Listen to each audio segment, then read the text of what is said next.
Nous sommes l'équipe d'HAD Centre-Alsace. Donc moi je suis Céline Lity, je suis l'un des médecins praticiens. Je suis accompagnée de Madame Denissin qui est l'une de nos cadres et de Thibaut Burer qui est l'un des infirmiers HAD. En fait, ce matin, il y a eu beaucoup d'échanges sur comment intégrer le lieu de vie dans ce qui était avant souvent un lieu de soins. Et cet après-midi, nous, on vous propose un petit moment d'échange sur comment intégrer le soin dans le lieu de vie de la personne, dans le lieu de vie identitaire de la personne à son domicile. L'HAD aujourd'hui a vraiment une place grandissante dans le système de soins. On a de plus en plus de demandes, c'est une activité en développement. Il y a moins de lits d'hospitalisation, les entrées en institution parfois ne sont pas souhaitées ou les délais d'entrée en institution sont longs. Du coup, il y a beaucoup de soins qui se déportent au domicile. Il y a aussi un souhait grandissant des patients et des familles d'être soignés dans leur lieu de vie. Mais par contre, souvent l'HAD, on se rend compte qu'elle est idéalisée. Quand on dit HAD, hospitalisation à domicile, les patients entendent domicile. Ils oublient souvent ce que signifie hospitalisation. Et du coup, l'arrivée de l'hospitalisation au domicile bouscule le patient et son entourage. Il ne faut pas l'oublier, qui est souvent prépondérant dans la prise en charge. Du coup, vous verrez on va vous présenter le fonctionnement, mais on se pose souvent la question du fait de savoir si le fait de réaliser les soins à domicile, parfois, ne compromettent pas la bonne réalisation même du soin par les difficultés que cela peut engendrer. Voilà. Je laisse ma place à mes collègues, déjà pour vous présenter le fonctionnement. Alors, en fait, comme l'expliquait Dr Intis, c'est une des raisons, la complexité de l'HAD entre l'hôpital et la maison, qui finalement devient un tout. Ensemble, on en a déduit cette question, l'hospitalisation à domicile, une symphonie ou une cacophonie. Alors, l'hospitalisation à domicile, c'est un établissement qui peut être en fait une alternative à une hospitalisation conventionnelle. Initiée au départ par un médecin prescripteur hospitalier ou traitant, elle a pour but d'assurer des soins complexes et aigus avec une continuité, une coordination des soins 7 jours sur 7, 24 heures sur 24, sur tout un secteur d'intervention, avec une astreinte médicale téléphonique et paramédicale sur tout le territoire, en l'occurrence une infirmière qui est amenée à se déplacer de jour comme de nuit au domicile du patient. Les soins assurés sont des soins spécialisés, complexes, au domicile même du patient.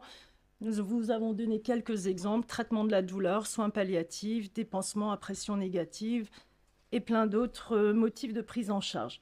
L'objectif d'une HAD, c'est de pouvoir assurer une sécurité, une qualité des soins au domicile même du patient, mais tout en essayant d'y apporter une flexibilité et un confort, donc en prenant en compte l'environnement du patient, mais également de pouvoir apporter des soins qui sont personnalisés.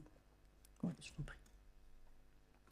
Alors, quand le lieu de vie se transforme en lieu de soins, on se retrouve souvent face à plusieurs difficultés et à plusieurs questionnements. Par exemple, quel repli avons-nous lorsqu'une maison devient un hôpital? Comment est-ce qu'on assure une mise à distance de la maladie? Quelle place est-ce que nous allons pouvoir accorder à la convivialité?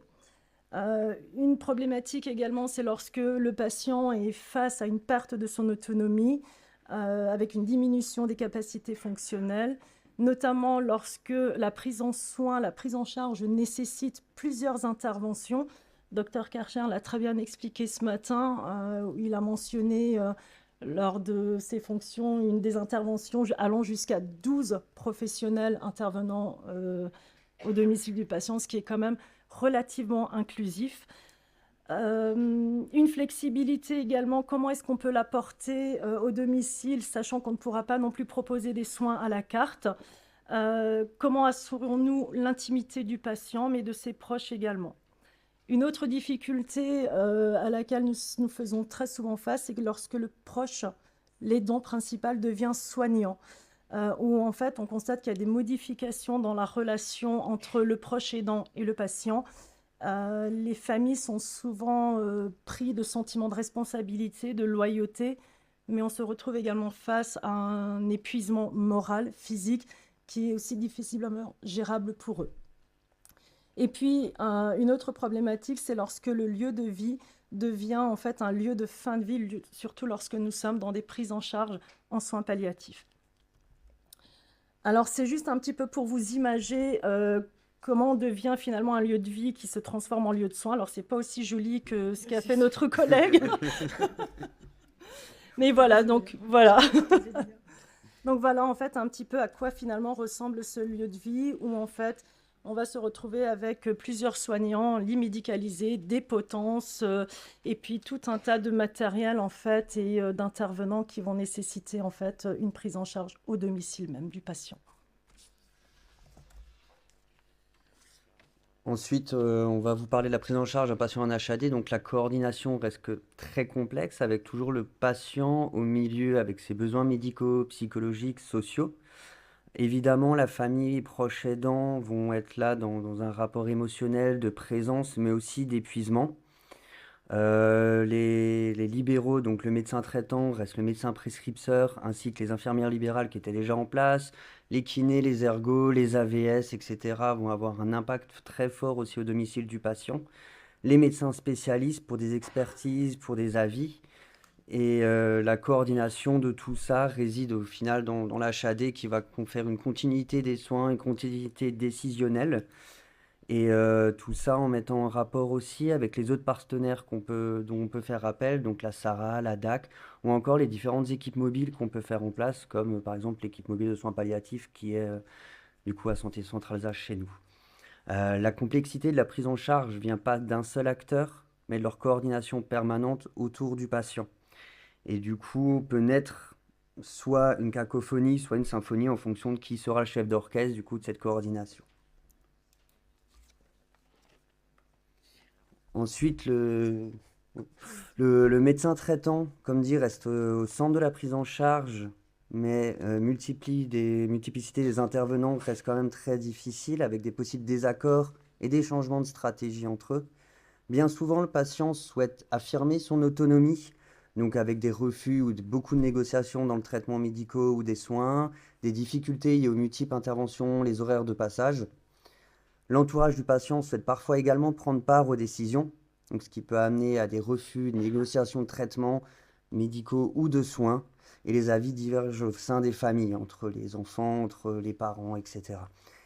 Et enfin, une prise en compte de l'analyse de la situation par les intervenants habituels du patient, les IDEL, les AVS ou éventuellement les kinés. Et du coup, on va encore vous présenter une situation. Voilà, pour mettre un petit peu en image ces différents points, c'est une situation très récente que l'on a partagée avec notre collègue ici présent. Une jeune femme qui a un cancer du col de l'utérus métastatique qu'on a pris en charge dans le cadre de douleurs. Elle vivait à domicile, sa maman était venue vivre avec elle pour soutenir le retour à domicile. Une dame avec un caractère affirmé qui souhaitait vraiment rester décisionnaire dans sa prise en soins. Qui a du coup amené aussi beaucoup de négociations, de discussions sur les différentes thérapeutiques. Situation complexe, multiplicité des intervenants, l'oncologue, le médecin traitant, l'HAD, l'équipe mobile, les infirmières sur place, les infirmières HAD. Et du coup, à l'admission de cette dame, elle avait le souhait de rentrer en fait initialement pour son anniversaire. Donc elle est rentrée à domicile avec déjà beaucoup de traitements intraveineux pour ceux qui... Voilà. Il y avait déjà une PCA de morphine, pas mal de choses en place. Et une fois à domicile, de retour dans son lieu de vie, elle nous a dit que de toute façon, elle ne souhaitait plus être réhospitalisée et qu'on devait du coup maintenir le soin à domicile. Ce qui a rendu les choses assez difficiles parce que c'était une dame qui n'était pas stabilisée sur le plan de la douleur. Il y a eu pas mal d'allers-retours aussi pour des transfusions, mais jamais d'hospitalisation plus longue souhaitée, avec une escalade dans les thérapeutiques. Je crois qu'on a quand même réussi à la faire réhospitaliser une fois, où il y a eu encore ajout d'un deuxième traitement IV par kétamine. Donc on rentrait quand même aussi dans des thérapeutiques qui, du côté du soignant, justifient d'un suivi et quand même d'une spécificité de prise en charge avec des évaluations cliniques fréquentes.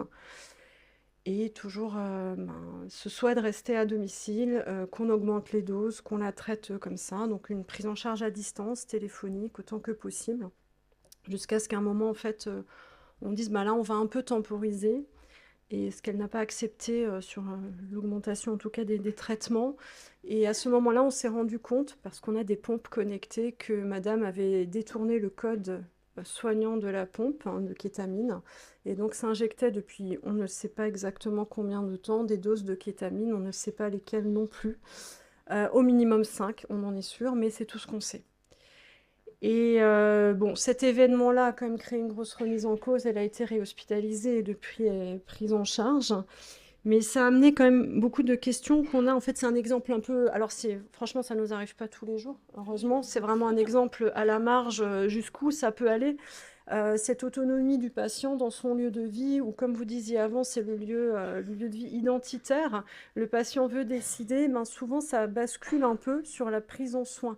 Des choses qui seraient en fait à l'hôpital peut-être plus faciles à mettre en place du côté soignant deviennent beaucoup plus source de négociation à domicile et posent beaucoup de questions. Comment respecter la volonté des patients de rester à domicile, mais en même temps consigner la sécurité des soins et aussi l'efficacité thérapeutique. Parce que finalement, quand on reprend cet exemple, est-ce que quelqu'un était vraiment satisfait de la prise en soin, en charge? Je ne sais pas. Cette dame avait quand même mal, on l'a jamais soulagée, elle a quand même dû être réhospitalisée à la fin.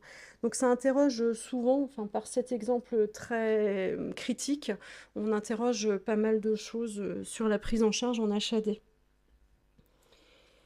Alors bon, on essaye de faire au mieux dans ces situations-là, on essaye de rester dans l'échange et la discussion, mais du coup, nous, on est amenés contrairement avant au lieu de vie qui devait s'intégrer dans un cadre, nous, on essaye d'amener un cadre dans le lieu de vie, peut-être d'essayer de placer certaines limites dans le soin, tout en maintenant la flexibilité pour que les patients puissent...